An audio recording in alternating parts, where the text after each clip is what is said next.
Hey guys, it's Car Guy 11. Today's an exciting day. I have my 2022 Mustang Mach-E behind me, and we're gonna take its first long road trip. So 300 miles, Pittsburgh to Cincinnati.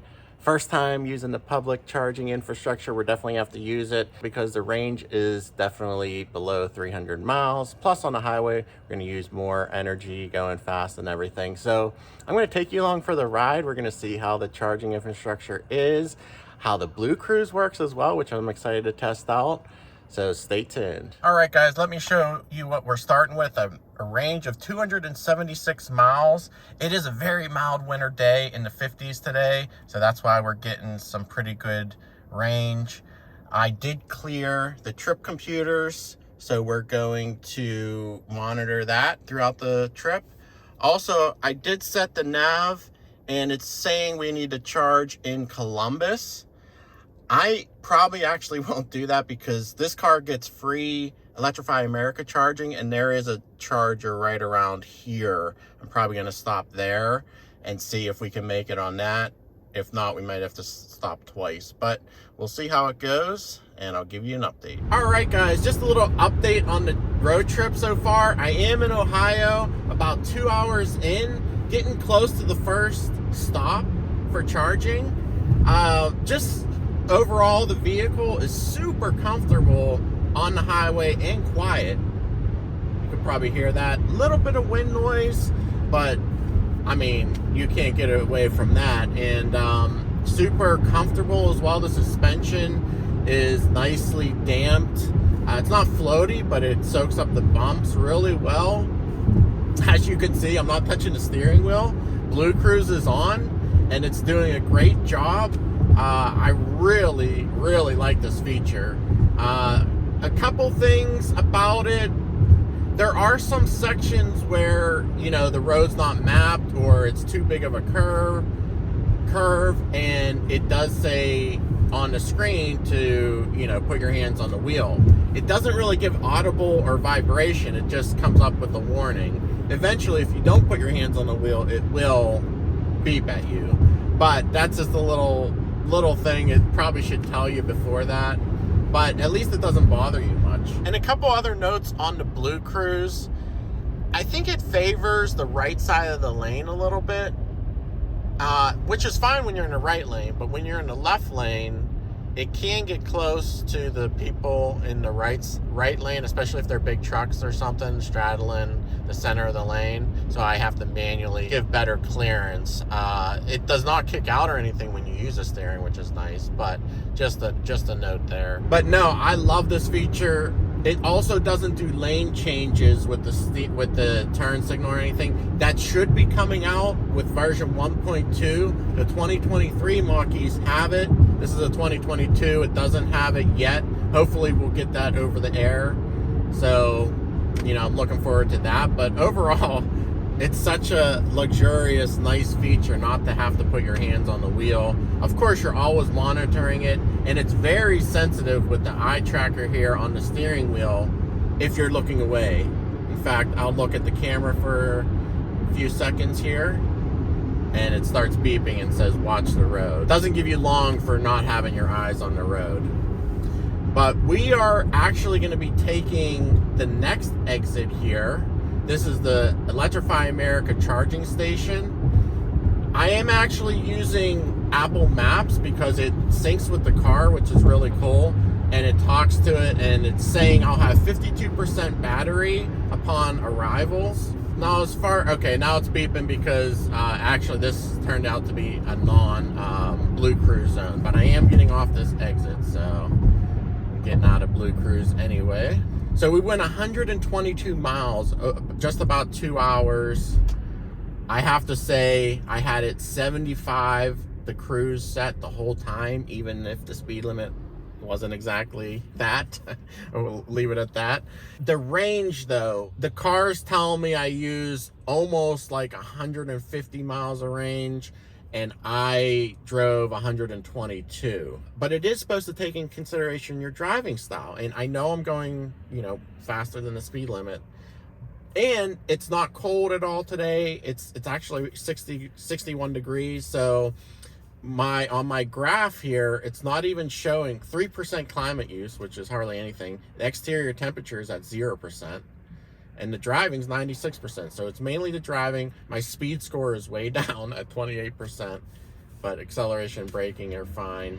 I don't want to treat this car like an EV, meaning I don't want to have to baby it. I want to drive the way I would normally drive a gas-powered car and see how it goes. That's what I'm trying to learn here and experience with these vehicles. It did not recommend me stopping at this charger. I wanted to stop here because it's an Electrify America station. I get the free charging. I'm at 53%. I figure, at least the first one, go early and see how it is. What if the charger doesn't work? What if, you know, I don't know. This is my first time at a public charger. So I will take you with me when I get to the stop and we plug it in and make sure it's charging and everything. The nice thing about Apple Maps, it also pops up on your steering display here with the turn signal, but it doesn't tell you the miles remaining or time remaining. It just tells you what time you're going to arrive and with what battery percentage. So I hope they update that, because it's nice to know how many miles left you have on the trip, especially if the range estimate isn't accurate. This is it, pulling up here. There's one car, there's two cars, there's a Mach-E. Parked in a spot. This is a 350 kilowatt charger. It says, it's hard to read, it says to plug in first. So let me open this up. I'm gonna have to use the DC charging port, so push that down. I'm gonna grab this one, plug it in. It's pretty heavy. Okay. It's plugged in. Awesome. That blue means it's charging. Let me see what this machine's saying. It flashed on the screen, payment accepted, and it's initializing charging. Welcome driver, Ford plan. I get 250 kilowatt hours of charging from Ford. It's charging at about 100 kilowatts. Let me see what the car is saying. Fast charging, 80% at 11:34. Wow, which is 20 minutes. That'll give me plenty of time to hit the bathroom, probably get something to eat. Okay guys, I'm back from my bathroom break and I grabbed something to eat at Walmart. It took, you know, about a half an hour or so, and already we're up to 90% charge. Let me show you. I'm still plugged in on this fast charger. It is charging slower now that it's over 80%. The car actually said it on the app that it's gonna go down. So it was about 100 kilowatts per hour before it hit 80. And just so you know, the Mach-E has a max of 150, even though this is a 350 kilowatt hour charger, but now it's down to like 36 or so. I have 256 miles of range right now, so I'm not sure if I'll make it all the way to Cincinnati. What I think I'm gonna do though, see this EV driving history, I am going to reset that, because like I said, my range was not exactly accurate. I'm gonna try to reset it. It says resetting, reset complete. So now it says I have 271 miles of range, which is even more, but yeah, I don't know. I wish the range was a little bit more accurate. I guess you could just go by the battery percentage. So if I maintain the 2.8 miles per kilowatt, I have 170 miles to go to Cincy. And the car, I estimate, has around 80 kilowatt hours of battery with this 92% charge. So technically that calculates out to 224 miles. So it's close, but it looks like I'll get there.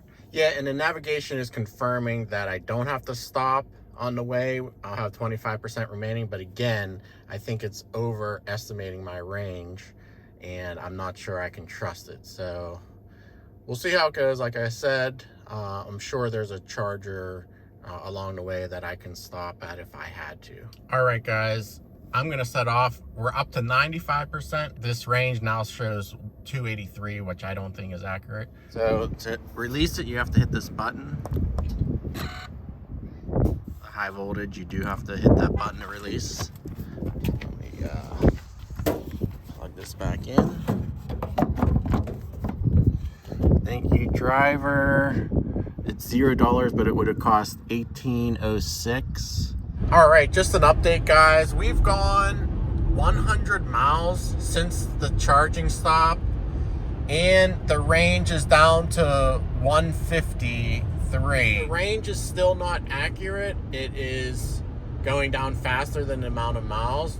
I think we're okay, but I am having to do some manual math calculations here, unfortunately. All right, guys, just about finishing up my trip here. I pulled over into a gas station of all things just to summarize everything. So I have 79 miles of range left. When we left the charging station, it said we have 281 miles of range to empty. So if I go back to where we reset it at the charging stop, we used 160 miles out of that 281. We should have been left with 120 miles. We're left with 79. So again, distance to empty is not accurate. Hopefully this will get better over time, but the percentage battery left seems to be pretty accurate. So it's saying we have 31% right now, and the whole time the navigation was predicting right around that 28, 27, 28, 29. This is from Apple Maps, but again, it connects to the car. So I think you can rely on the percentage, which then enables you to calculate it out by hand, unfortunately. So just under 300 miles, 2.8 actually, we averaged. Overall, I was happy with the charging experience. It was super easy. Oh, let me tell you, you have to sign up on the Ford app for the plug and charge feature. That will enable you just to plug that cord right in, and it automatically charges your account. But since Ford gives you 250 kilowatts of power free, that just got deducted free. So, but anyway, always want to set that up so it is a plug and play easy type of thing. But anyway, guys, I hope you enjoyed this video. Please give it a thumbs up. Put in the comments below if you own a Mach-E and if your range prediction is any more accurate than mine. I'd love to know about that. But thanks for watching. Hope you enjoyed, and I'll see you in the next video.